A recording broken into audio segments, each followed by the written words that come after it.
오늘 기도하실 말씀은 사무엘상 24장 1절에서 12절입니다. 그 중에 11절 봉독합니다. 내 아버지여 보소서, 내 손에 있는 왕의 옷자락을 보소서.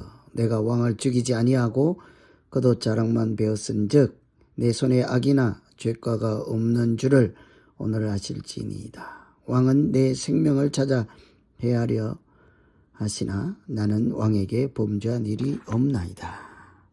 아멘. 오늘 이 말씀은 다윗이 엔게디 동굴에 숨어 있을 때 있었던 일을 배경으로 하고 있습니다. 엔게디 동굴은 예루살렘 동남쪽 30마일쯤 떨어진 곳에 있지요. 사해 서쪽 중간 정도에 있는 오아시스 지역입니다. 절벽이 있고 자연 동굴이 있어서 숨어 지내기가 좋은 곳이지요. 다윗이 그런 동굴에 숨어 있을 때 사울이 그곳에 급하게 들어와서 용변을 보려고 하는 거죠. 그런데 이 사울이 자기의 긴장을 이렇게 풀고 무기도 내려놓고 이렇게 방심하고 볼일을 볼 때 이 장면을 다윗의 부하들이나 다윗이 다 보고 있었죠. 숨어서 보고 있었겠죠. 그런데 사람들이 이때가 바로 기회다 하고 우리가 오히려 사울을 죽이면 모든 것이 해결된다 하고 다윗을 부추기죠. 다윗은 그러나 사울을 죽이지 않고 그 옷자락만 몰래 베어서 자기가 그곳에 있었고 죽이지 않았다 하는 표시를 흔적을 남기죠. 얼마든지 죽일 수 있음에도 불구하고 보복할 수 있음에도 불구하고 그렇게 하지 않는 다윗을 보면서 하나님의 사람으로 살아가는 것이 무엇일까를 생각하게 됩니다. 우리가 영적으로 성숙한 그리스도인으로 살려면 어떻게 살아가야 할까? 참 믿음으로 산다는 것은 이런 일들을 많이 고민하며 사는 것이죠. 첫째는 하나님의 뜻을 분별하는 능력으로 사는 것이 믿음으로 사는 것입니다. 4절 보시면 다윗의 사람들이 이르되 보소서, 여호와께서 당신에게 이르기를 내가 원수를 내 손에 넘기리니 내 생각이 좋은 대로 그에게 행하라 하시더니 이것이 그날입니다. 부하들이 다윗에게 오늘이 바로 하나님이 주신 절호의 기회다. 사울을 죽일 수 있는 기회다라고 하죠. 그렇게만 하면 더 이상 도망 다니지 않아도 되고 걱정 근심하지 않아도 된다. 이것이 절호의 기회, 하나님이 주신 기회라고 합니다. 그런데 다윗은 사람들이 하는 그 소리를 듣고 그 부안해동하지 않습니다. 사람들이 하는 것이 자기 뜻을 이야기하는 것인지 하나님의 뜻을 또는 하나님의 이름을 빙자해서 자기들이 하고 싶은 일을 부추기는지 그것이 정말 하나님의 뜻인지를 분별할 수 있는 힘이 다윗에게 있었기 때문이지요. 그래서 죽이고 편한 길로 가지 않고 오히려 계속 고난 속에 있을지라도 다윗은 하나님의 뜻을 묻고 하나님이 기뻐하시는 길을 가기로 결정을 하는 것이죠. 우리가 믿음으로 산다 하는 것은 항상 쉬운 길이 아니라 바른 길, 곧 정도를 가는 것이 믿음으로 사는 것이지 않겠습니까? 또한 그런 분별력을 가지고 사는 것이 믿음으로 사는 것이겠죠. 사람들은 쉬운 길, 넓은 길, 편한 길, 내가 원하는 길 가겠지만 믿는 자들은 항상 좁은 길입니다. 생명이 있는 길, 하나님을 기쁘시게 하는 길, 고난의 길, 내 뜻이 아닌 하나님의 뜻을 따라가는 길을 택하며 가는 것이 오히려 하나님께서 지켜주시고 인도하시고 여호와는 나의 목자시니 내가 부족함이 없으리로다 하는 은혜를 주시지요. 그래서 오늘은 믿음으로 살 때 가장 중요한 것이 분별력. 두 번째는 선으로 악을 이기는 능력으로 사는 것이 믿음이죠. 11절에 내 아버지여 보소서, 내 손에 있는 왕의 옷자락을 보소서. 내가 왕을 죽이지 아니하고 그도 자랑만 베었은즉 내 손에 악이나 죄과가 없는 줄 오늘 아실지니이다. 왕은 내 생명을 찾아 헤아려 하시나 나는 왕에게 범죄한 일이 없나이다. 다윗은 사울을 얼마든지 죽일 수도 있었죠.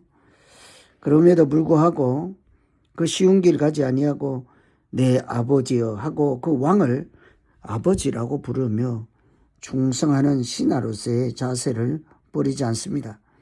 그리고는 또다시 힘든 고난의 길, 도망자의 길을 택하죠.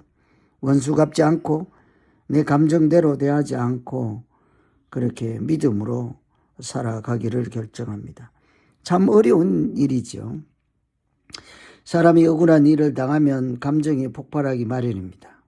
억울한 일을 당하면 인간적인 생각이 앞서기 마련이죠. 그 순간에 참 잘해야 합니다. 누구나 마찬가지입니다. 그래서 잠언에도 보면 원수가 배고파하면 음식을 먹이고 목말라면 물을 마시게 해라.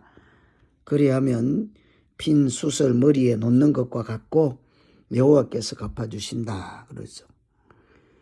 악을 선으로 갚아라. 그것은 힘이 없어서가 아닙니다. 하나님을 신뢰하고 하나님께서 재판관이심을 인정하기 때문에 하는 행동이죠. 그래서 항상 성경은 선으로 악을 이기라고 합니다.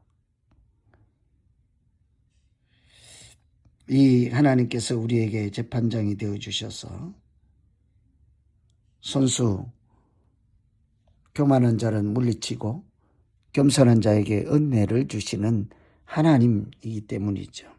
그래서 우리가 믿음으로 살아갈 때 정말 기억할 것은 항상 악한 자들에게도 선을 베푸는 것이죠. 머리 위에 숯을 올려놓는다 하는 것은 여러 가지 해석이 있습니다만 머리 위에 뜨거운 것을 올려놓으면 얼굴이 붉어지고 열기가 나고 자기의 잘못을 깨닫고 회개하는 그런 일도 되겠습니다만 예전에는 불씨가 아주 중요하잖아요. 집집마다 불씨가 떨어지면 구할 수 있는 것은 옆집에 가서 그 불씨를 얻어오는 거죠. 그러면 그릇에 불씨를 이렇게 담아서 머리에 이고 갈 수 있도록 그 생명 같은 씨를 나누어 주었습니다. 그 사람의 절대적으로 있어야 하는 생명 보호 수단을 이렇게 나누는 거죠. 이처럼 우리가 가난한 자, 악인, 죄인에게도 은혜를 베풀고 음식을 주고 목마른 자에게 물을 마시게 하는 것은 악인이든 죄인이든 원수든 그 생명을 지키는 최소한의 일은 함부로 하지 않는 거죠. 왜냐하면 그의 생명의 주관자도 하나님이시고 나의 생명의 주관자도 하나님이심을 인정하는 믿음으로 살기 때문인 거예요. 그래서 오늘 다윗이 사울을 죽일 수 있음에도 불구하고 그렇게 하지 않는 것은 하나님의 뜻을 분별하는 믿음 때문이에요. 악을 악으로 갚지 아니하고 선으로 갚는 것은 또한 하나님께서 우리의 재판관이 되심을 스스로 알고 하나님이 악한 자에게 갚아주실 것을 믿기 때문이죠. 그래서 우리가 오늘 이 현재 시점에서도 살아가는 우리 모두에게도 꼭 필요한 말씀이에요. 어려울수록 분별력 잊지 말아야 합니다. 부하내동해서 사람을 부추기고 그렇게 하나님을 대적하는 길에 들지 않고 오히려 다윗의 신하들이 부추길 때 분별력을 가지고 쉬운 길이 아니라 좁은 길, 고난의 길이지만 믿음을 지키고 하나님을 기쁘시게 하고 하나님의 뜻을 따라가는 길을 택하는 이런 자세, 이런 태도, 그것이 믿음이죠. 쉽지 않은 길입니다. 오늘 우리 주어진 하루를 무엇을 하든지 항상 믿음을 지키고 하나님께 영광을 돌리고 결과적으로 선으로 악을 갚으며 복 있는 인생을 사는 모두 되시기를 기원합니다. 이제 오늘 말씀 가지고 각자 기도하겠습니다. 하나님 아버지, 오늘 사울이 죽이려고 할 때 다윗이 마음대로 하지 않고 하나님의 뜻을 따라 사는 것을 보았습니다. 우리의 일상에서도 항상